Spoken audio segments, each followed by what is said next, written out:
If you're anything like me, as soon as you find a game that piques your interest, you're suddenly in every Reddit forum watching every gameplay video, and by the time you decide to get the game, all the novelty is gone.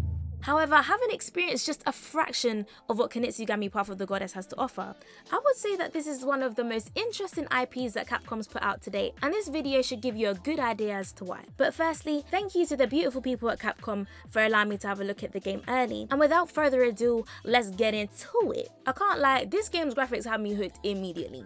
You know, it's something about the traditional Japanese motifs juxtaposed with these grotesque fleshy structures, all tied together by a kaleidoscope of colour that are honestly just so appealing to the eye. And it kind of reminds me of the blooming humans in Hell's Paradise. But despite how extravagant this game is visually, it actually runs really well, which is always a good sign in my opinion.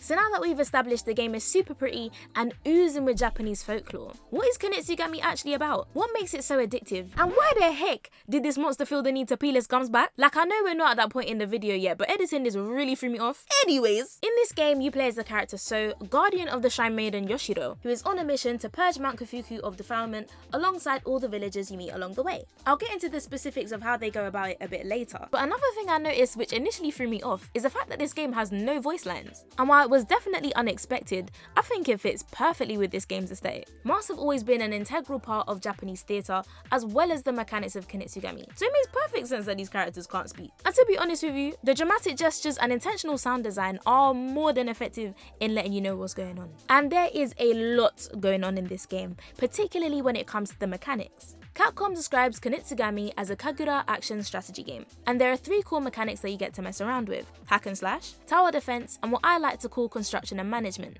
Starting with the Bob the Builder stuff, in each stage of the game you have a day cycle and a night cycle. The daytime is for doing management stuff, whilst the nighttime is for fighting your demons. When the sun is shining, you want to clear as much defilement as possible. Doing so will give you crystals that can clear a path for Yoshiro to cleanse the area and clear the stage.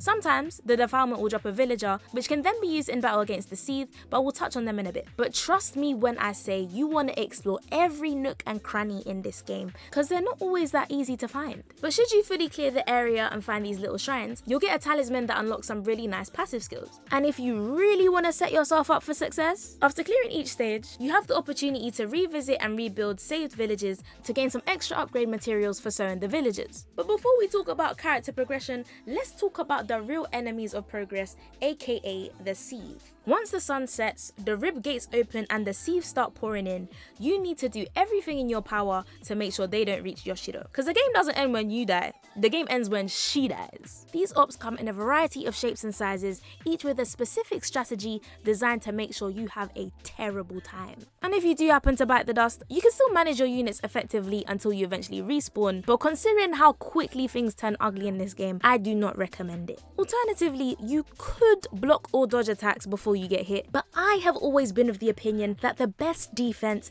is a really strong offense, and to that end, you have several combo routes available to really put the pain on the yokai. If there's one thing this game does really well, it's making sure that every single combo serves a purpose. One is great for doing big damage on big bosses, another is great for crowd control, and if you're worried about the flying enemies who keep evading all your attacks, guess what? You have an aerial attack too. Every single slash is super satisfying, and I would expect nothing less from the big brains behind Devil May Cry. Get into it. And whilst hack and slash is a ton of fun, we still need to talk about the tower defense aspect of the game, because this mechanic adds a whole new layer to the Kunitsu-Gami experience. If you did your due diligence during the day, say that 5 times in a row, you should have enough crystals to assign each of your villagers a role. Each role has a different ability, such as attacking or stunning enemies, but there are also some roles that have abilities that can be used outside of battle, such as the thief role that can be used to dig up hidden chests on the map. I sometimes found myself short a few crystals, but that wasn't an issue, as killing Seethe is a great way to get your money up, in addition to farming these little plants that spawn after each night cycle. New classes are unlocked after killing each boss, and while it can be tempting